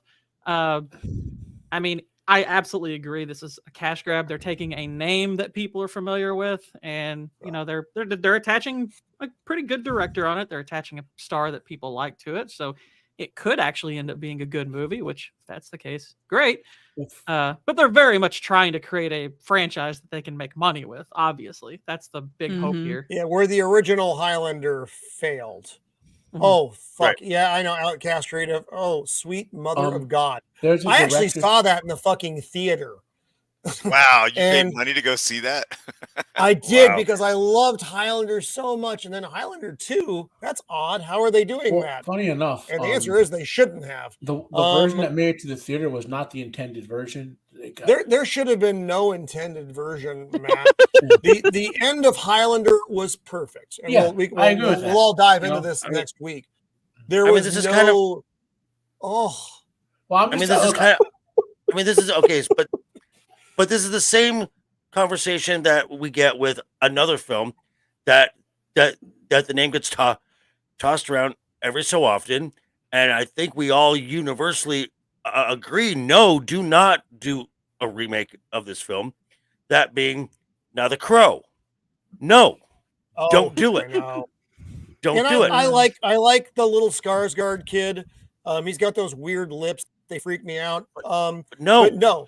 Speaking of remakes, my problem with remaking The Crow, the absolute fuck. Well, okay. I'm going to advocate for this one a little bit because it's Edgar Wright. It's not a remake of the original.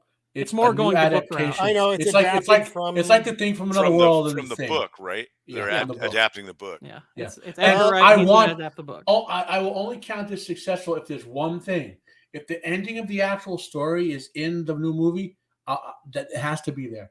I won't spoil. I didn't even know they were doing this. This surprised me. I didn't know this until you shared the link with me. I'm like, oh, okay. What? The ending of Stephen King's story is amazing, and when it wasn't in the movie, I was like, even though I love Arnold, he's one of my favorite actors of all time, and I like this movie. I was like, no, you can't do this without the ending of the book. The story, it's a short story, really. So this was Wright's last film since The Last Night in Soho, which I don't think I saw. I did see Baby Driver, and I like Baby Driver. Last Night in Soho is probably his worst movie. I think it's a fun movie. Last Night in Soho is not terrible, but it's his worst movie. Okay. It is. So again, that one just caught me off guard because I didn't know it existed. Now The Running Man is a Stephen King book written under a pseudonym, right? Yeah, Richard. It's one of the Bachman. It's the Bachman books. There's The Running Man, The Long Walk. Okay, because I wish they would adapt The Long Walk. That's actually a really. I thought they did do an adaptation of it. I don't The Long think Walk. So. I thought they did a TV thing on it. Yeah, I thought they did a TV like in the 70s or something. Not the 70s, or like in the 90s. But that book, that story, The Long Walk, is the only Stephen King thing I've ever read. Really? It's the only one of his books I've read more than once. I do actually really like that story. I've never There's a lot of Stephen King that I really need to read. That's actually, a lot of people say Hunger Games came from Battle Royale. Like Battle Royale was inspired a lot by The Long Walk. Well, because it was short and I didn't realize it was his book. So on the King topic, Salem's Lot. You'll remember we talked about this last year, I think, when we were doing Jim the Viking, how's it going? This is my favorite. Jim the Viking. Hey, Jim. What are you doing up, you weirdo? It's going straight to Cinemax. Age yourself. Going straight to Max, the HBO Max. And I think Cam, welcome. Oh, holy crap. Because I don't have my chat on, so I can't see what's going on. Because I'm stupid, folks, as anyone on the panel can attest to. So we were talking about Salem's Lot last year when we were doing our horror films during Halloween. And the writer's strike and everything kind of fucked it. So it must not be that good because they're not delaying it. They're just shoving it over to HBO because it's like, it was supposed to be out in 2022. Everything's fucked up. I've been following this movie and it's like, I don't have great hopes for it. No, neither do I. If this were good, they would put it out there. Yeah, this is exactly. Yes. This is my favorite Stephen King book. It is Stephen King's favorite Stephen King book. Oh, it's so good. The original 1970s adaptation is Stephen King's favorite adaptation of his own work. Yep. It is I love that movie. I love that movie. Yeah, I love it. Scary as fuck. Starred David Soul from Starsky and Hutch, which is one I actually watched it because I loved Starsky and Hutch when I was a kid. Still do. And it's such an atmospheric piece. It's such. I could go on about that. I have images of this movie in my head to this day when I think of horror. Like when I say like all the elements of horror, there's stuff in there that like the shots that they do and angles and all that make the perfect way to demonstrate here's how you do something in a horror movie. Yeah, it definitely leaves a mark. Those fucking kids, man. God, that kid at the window still creeps me out. Vampire kids. I hate them. When they're waiting for her to come back from the dead in the morgue, that is such an awesomely creepy scene, man. Matter of fact, Roman, I'm going to dig up a still shot of that so we can show it at some point. Let me go. Yeah. So Salem's Lot. Am I going to have to sleep with the nightlight on tonight? I know, just the shot here. I'll bring it back up here. So this is Barstow the vampire, and fuck, he was so creepy on screen. This poor actor's eyes, the contacts fucked up his eyes too.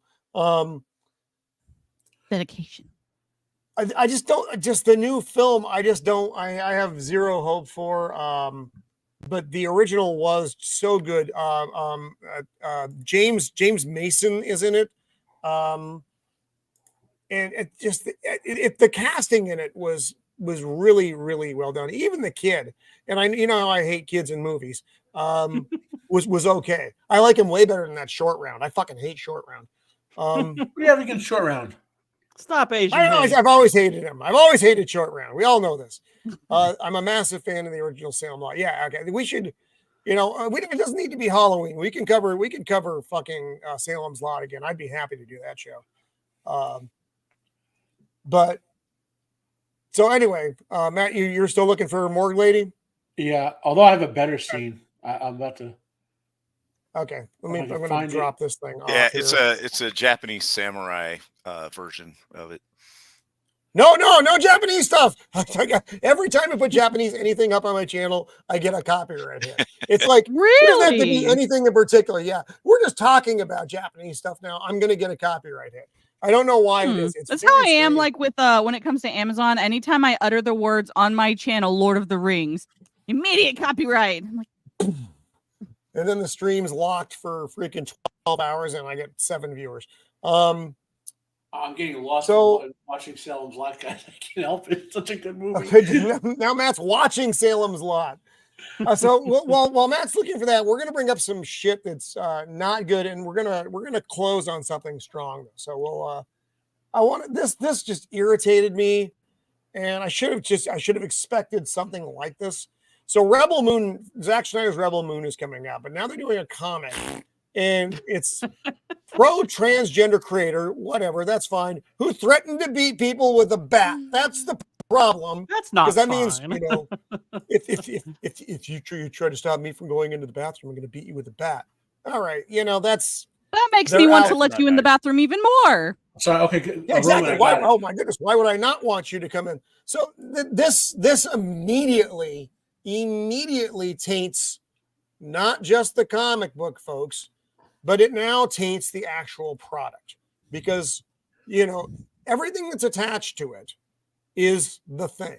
You know, it's the way it works. Those fucking Ewoks, they taint Star Wars for me. It's just one of those things.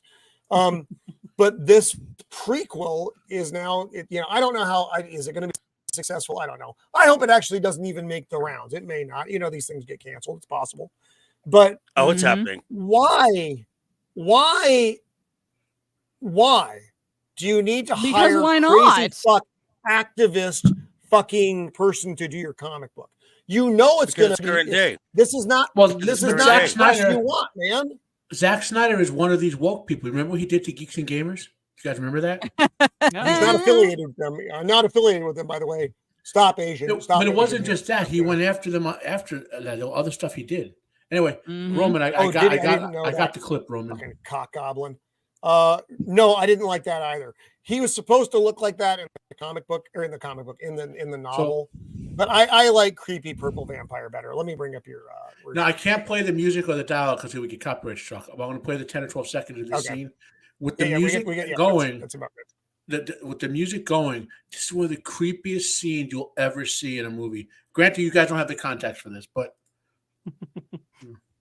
that's David Soul. He just made that cross out of and the cross works. The tongue depressors. Yeah, the cross works as a defense. Beautiful scene. It's just so well done. I can't say enough good things about that movie. The scene, maybe not got Fred caught up Warren in in his underwear, but overall, it's a beautiful film. Yeah, the scene I got caught up in, Roman, which is like my favorite scene in the whole thing, right? But you would understand it without the dialogue. There's a scene where Barlow has the kid.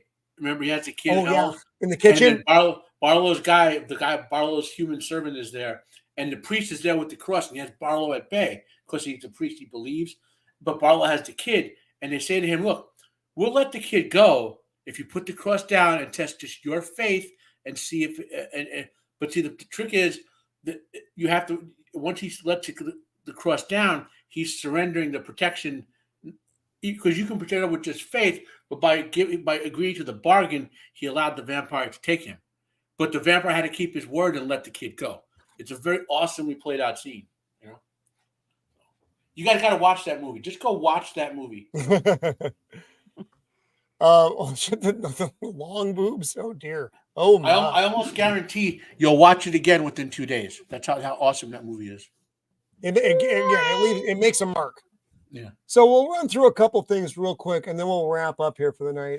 We did have another sad passing this week. This one was caught me off guard. Matthew Perry's passing. He's like a minute older than I am, and if you were my generation, Friends was Friends in Seinfeld. That night was an event. Everybody looked forward to that night. What was it? It was Friends. It was Seinfeld. It was Friends. It was ER. I mean, from like 8 till 11 o'clock was the primetime viewing. So, I mean, he had a kind of a rough run of things, but had been, he'd gotten his shit together, and it's just, it was he was in his hot tub. I guess the original call was for cardiac. Everything is wrong in the first 24 hours. So I don't know if we'll ever actually know the cause of death. Drowning in your hot tub is unlikely unless you're loaded up. And they said that he did not have drugs in his system. So what I read was that he was doing physical activity, and then he got in the hot tub, and he was playing like pickleball. Right, it caused his blood pressure to drop so severely that he passed out. And that's a very likely cause. Because like I've not quite passed out before, but like there have been times where after a very physically demanding exercise or something that I've done, like if you take a hot shower or do something where you go into a hot room afterwards, you can start to get lightheaded. It dilates your blood vessels to the point where it lowers your blood pressure to an unsafe level. And he might have had. Or if you're me, all you have to do is bend over and stand up too fast. But he had a lot of underlying medical issues. At one point, he had a perforated intestine that he had surgery for. Ouch! A few years ago, yeah. So, and he's had other problems as well. because of some of his past extracurricular activities. Wasn't good for his health. Mm-hmm. Right. No, yeah. Like I said, he had a rough run of things. I'm trying to bring up the slide for it, but it's not what I thought it was. So another film that's coming out from a director and an actor who I like, it's David Fincher's The Killer, starring Michael Fassbender. It's an assassin film. It looks like it's going to be an awful lot of fun. It's going to be in theaters, but it's also jumping to Netflix on November 10th, like fast. Right. So I'm not sure what that says. Either, the strikes and all the bullshit may have fucked up promo time and, they just don't expect much out of it. But a lot of David Fincher's films, Zodiac, for instance, they have much better play for the at-home audience than the theatrical stuff does. Mindhunters was such a good series. He said that's not getting a season 3 though, which is really unfortunate. Yeah, I don't know. What are they doing with that? That would have been a slam dunk. Oh, season 3, yeah, because they were building the BTK thing, and everybody on that show, everybody in that show was fucking good. Yeah, it didn't make enough money. It's just a shame. Yeah, I mean, it's all based on views. People are fucking stupid. I mean, they'll watch, My Mom before, but they won't watch Mind Killer. Yeah. So it's a shame. Actor strike, don't give a fuck. Oh, here we go. This is the big closer though, and I think this is interesting and fucking weird. I don't understand it. I don't know why it's happening, but I'm not going to say that I'm unhappy about it. Chuck Norris returns with Mark Singer. Now, Mark Singer, for you young folks, Beastmaster, and V, the fucking Beastmaster, right, and V is back. V. That is just bizarre. Mark Singer was awesome when I was a kid. Yeah, he was a big star of a lot of the 80s kind of lower budget sword and sorcery type things. V was not a low budget film. And I forget about V. I don't mean to forget about V, but I do. Yeah. V did humongous ratings, the original V. And the sequel, was it the series that wasn't good? It was a series. Or was it? Yeah, the TV show was meh, but the original miniseries V and then V: The Final Battle did great ratings. Oh man, who was the one lady that was in V? The main. Oh yeah, the dark-haired lady. Yeah, talking about from the newer version. No, from the 80s. No. Oh, okay. No, I know the newer version. One. She's hot. Yeah. The original one played. She played Julie, but I can't remember her name. She was in a lot of stuff. Like what was? Wasn't she in Buck Rogers or something? No, that wasn't her. Not Faye Dunaway. Faye something. Not Faye. She was Dunaway. She was also in the remake series. Faye Grant. Oh, there you go.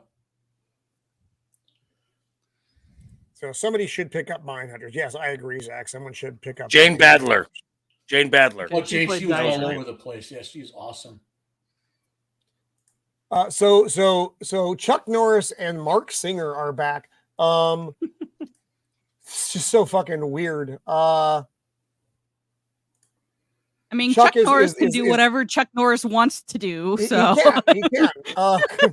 Chuck Norris now his son Dakota is doing the choreographing for Chuck's fight scenes. So Chuck, 80-something-year-old Chuck, is going to have fucking fight scenes. And well, duh, because it's Chuck freaking Norris.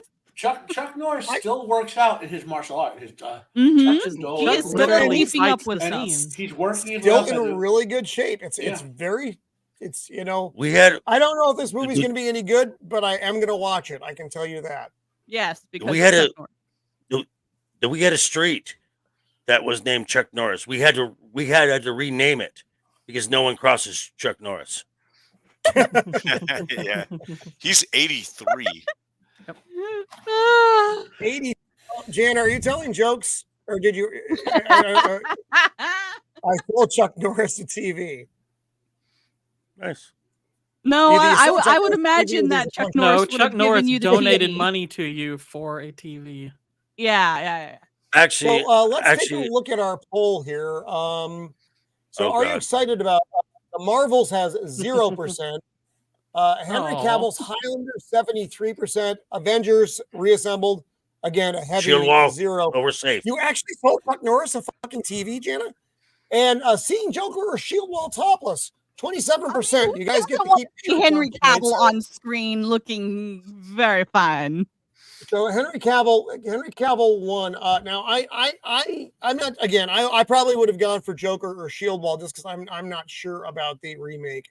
It's all right. I had to make it up to Vex, so I went ahead and did it anyway. This See is you my later. true. This is my human form. What I look like when I turn into a man. See, Gotcha. I voted with my vagina, and it was Henry Cavill. All right. I don't don't think I have a voted at vagina, all. Actually, and I might be voted able to for sway Henry this. Cavill. I voted with So that's- somebody's vagina, I guess, because I also picked Highlander. I voted. Vagina and voted with it. I voted for Henry. I voted for Henry Cavill because nobody wants to see me topless, and I was just guaranteeing that didn't happen. Well, it got weird fast, folks, and that's the way it goes here. That's what happens when you have this crazy bunch together. It's true. It's true. We're like it's the true. crazy Avengers. So let's go ahead, man. Ron, I got a little follow up. So a little classic literature people should be exposed to. So when Mark Singer did The Beastmaster, that was an adaptation of Andre Norton's the novel The Beastmaster.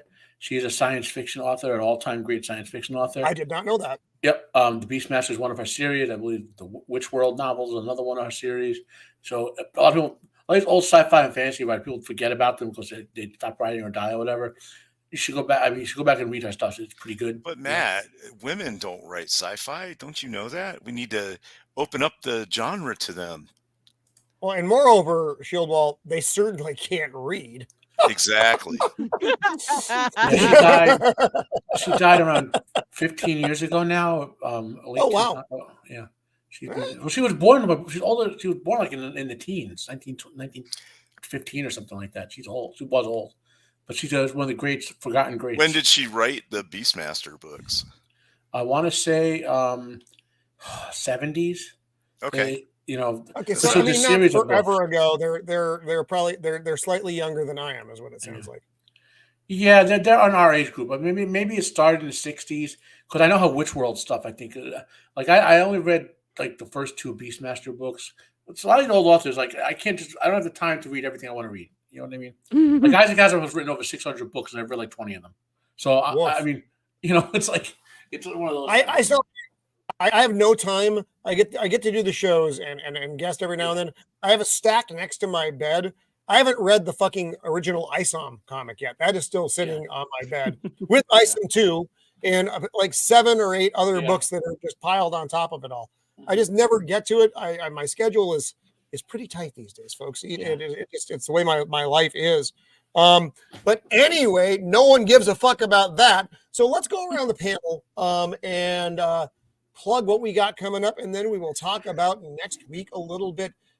Topless Shieldwall of Dragons. Right. What do you have coming up, my friend? I may be on Jacob Ironside's show next Tuesday, but I have an appointment and some other things I need to take care of that day, so I might not be able to make it. So it's iffy right now. And then next Thursday, doing the Highlander, which is, going to be great. Who's dressing up as the Kurgan? Let's get that out of the way right now. I just have pirate outfits. Sorry. I don't have a high budget to get the. You don't. Yeah, you can put safety pins on your neck. You'd be fine. Yeah, I know. Just put a zipper on my neck. Yeah. But anyway, so yeah. But thanks to the chat tonight. Thanks for having me on. Also, Roman, I just realized I don't know when the actual date was, but I've been doing this with you for like a year now. Roughly, maybe September, late August, up to I didn't keep track. Nice. But also happy anniversary, dear. But thanks for having me on the show and inviting me back all these times. Apparently, I didn't suck that bad, I guess. But anyway, it's great to be on the show. Technically, you're still in a probationary field. Okay, yeah, right. Phase. That 3-year probationary. Then it kicks in. Yeah. Okay, cool. But anyway, I just want to say thanks to everybody. Joker Voice. It's always great to be on a stream with you, Matt. I know. Mando, and Gord King. It's great meeting you and Meeting me.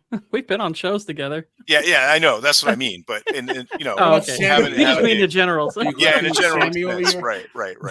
And Bigger. you know, He's don't hold waving. against me for all the pumpkin pie I'm going to eat this month. Oh. And anyway, but yeah, thanks to the chat and everybody. So have a good one. Right on. Joker voice. What do you got coming up, buddy? Tomorrow morning, based on the Nielsen numbers, I had something planned, but Nielsen numbers, I'm like, you know what? I'm just gonna scrap what I had planned, and we're gonna do something else. Coming out hot. Friday night's Royal Rumble tomorrow night. 7 p.m. Pacific, 10 p.m. Eastern. Talking just stuff in the world of pop culture, kind of like what we do here. Sunday will probably be on with Wookie be bad for something Sunday. Next week, Game of Thrones on the Monday. Then that will be on with Legion Talk, the same channel I do the Friday night's Royal Rumble. Tuesday, also with Wookie be bad talking about the Marvels. And then back here again. Yes. Back here again on Thursday for Highlander. Right on. Wait, You're a busy love man, that Joker. film. And yes, I am. And I also like to thank the chat, thank the panel, of course, and especially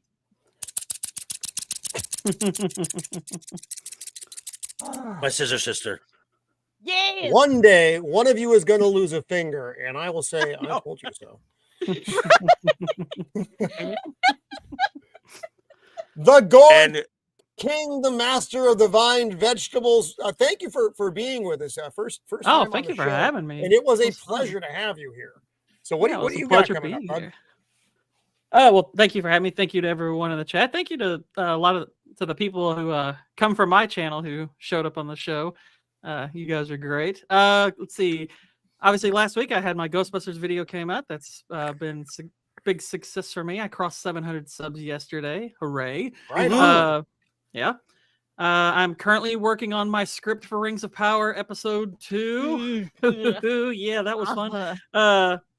And normally I have my gaming streams during the week, but I've had some internet issues that could last anywhere from a few days to over the course of the next month. So I'm working on a potential workaround for that actually could turn out to be pretty fun. But yeah, just be on the lookout for my episode 2 of Rings of Power video, and wherever you may see me going live with other people around here.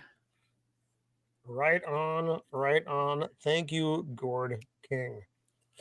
Matt, the man who knows all the things about all the things. What do you got coming out? I watched your review or your of Mary Shelley's Frankenstein, because spooky week last week, and we were all on Jacob's show talking about the film Frankenstein. Yeah, I very much enjoyed your breakdown of the book that's more of a novella than a book, much like The Thing from Another World. Who Goes There is a novella, really not a novel. Yeah. And if you would have heard my rant on every show about how modern movies are just full of bloatware, like even novels. I mean, I love Wheel of Time. You see all of them back there. See Lord of the Rings back there. But those Wheel of Time books, like all 15 of them, are like 800 pages each. Yeah, they're fucking giants. Mary Shelley wrote a complete story in 150 pages. That's as good as anything written nowadays. It's crazy that people just blow. I'm not saying Jordan bloated his story up. I'm not saying that. I'm saying that so much stuff that you enjoy is just full of bloat now that just So I had the Frankenstein review out there. I will someday this week, hopefully, make myself do that review of the final episode of Wheel of Prime. It's every time I mentally go to do it, I feel I'm hitting myself in the you-know-whats, It's such a fun. I may not have a Kurgan costume, but if we ever do a movie about a giant spider, I can come up with a costume for that now. There we go. Yeah. So Sammy is now a permanent. Oh, he's my co-host now. Sammy the spider. I think I'm going to start doing a little, like maybe 1 hour live stream on Fridays, like 4:30. If I get my comic books in, I'll be talking about the comic books, anime, the stuff you guys know I talk about. Books, a couple articles, a couple books. I'm trying to start recommending older books and stuff. One of the things I really want to do, and maybe some people won't want to get involved, is record a reaction to like maybe once every 2 weeks to an older sci-fi or horror movie. Like I'm talking like 40s, 50s, 60s. It's like a forgotten era of so many great movies back then. I'll probably start doing my own to set the tone for it. If you want to come on with me and sit there with an hour and a half, watch these older, shorter movies that are much shorter than bloatware we see today, even good bloatware. Well, 3.5 hours. What's that in a lifetime? So anyway, so tomorrow afternoon will be I haven't named my little Friday afternoon podcast yet. It'll be like an hour and a half, but I'll be talking about the hobby stuff I like. What else I got going? This Saturday, I will be on Jacob Ironside's. We're talking, I believe it's John Ford is this Saturday. Nice. Who apparently has not only directed every John Wayne film, which I've seen because I'm a big fan of the Duke, but he's directed a film of Midway, Mr. Roberts, the Henry Fonda movie. So many other things I've seen that I didn't even know he was director of. So I guess we can talk about that. On the Questioners, which is like a White Cloaks side channel, we dropped our third part, or we'll be dropping our third part of talking about Brandon Sanderson's assassination of the Wheel of Time, episode 8. he and the fandom went after him so bad. All the show cloaks who love that crappy show, they're saying they're trying to cancel him now all over the internet because of some of the takes he had on it. So for those who know, Brandon Sanderson finished the Wall Street Real Time books for Robert Jordan. Fantastic. Yeah. What else? Jacob Ironside. I'm on 3 of his shows that are coming up. Stargate, I think, 2 other ones. Plus, next week we'll be talking about one of my 2 all-time favorite movies, Highlander. And I'll have a sequel to my title. So I'm prepping you with the first title here. So I'll have my sequel title up, for next week. See, I'm thinking ahead. I'm always thinking, What else? And then so that's Roman. My stuff. There's stuff with Jacob Ironside. I have 3 things with him.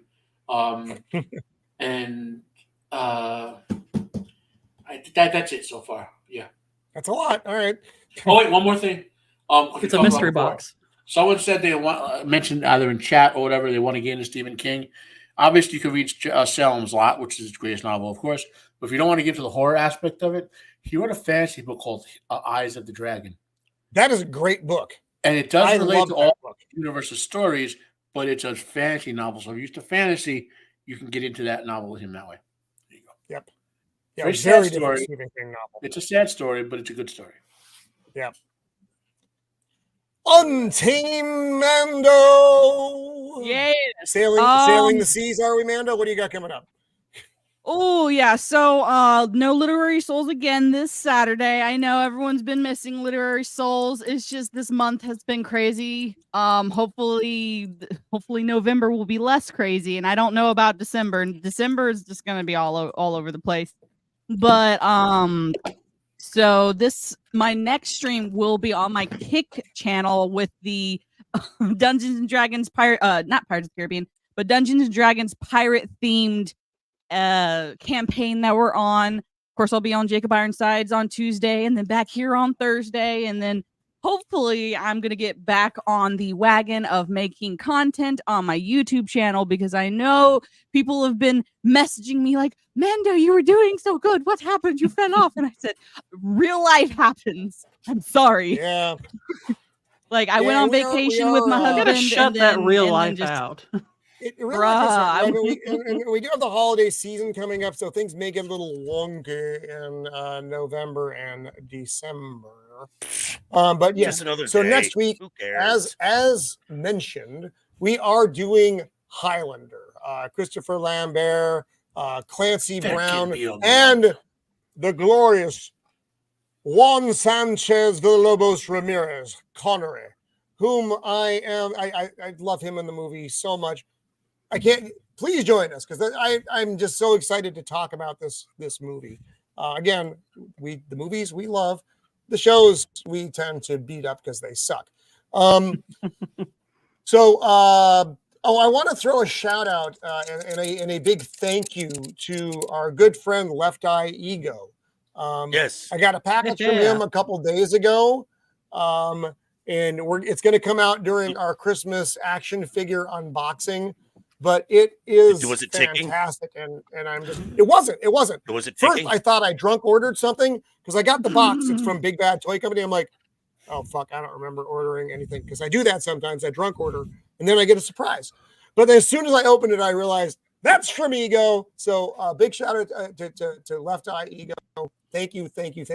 And you'll get to see what it is probably next month when we do our wasn't Christmas ticking? unboxing. No. That's you. If I get a box from you, it's going to be ticking. Maybe it was glowing, Joker. So I want to again thank you to the panel. Thank you to Gord King for first time on the show. To Pops for making the guest appearance. My son, who really tried to hang on, but his system just wasn't having it.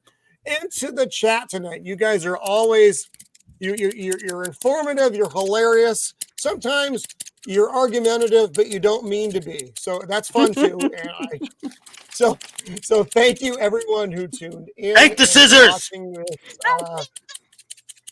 No, nine. Rock beat scissors. If you're with us on the rewatch, thank you for being here for that as well. So busy times coming up. Everybody keep an eye on each other. Remember, it is a rough time of the year for a lot of folks. Veteran suicide rates suck. It's 22 a day. During the holiday season, it goes up for everyone. So please keep an eye on your friends and loved ones. And with that note, until next time, be kind.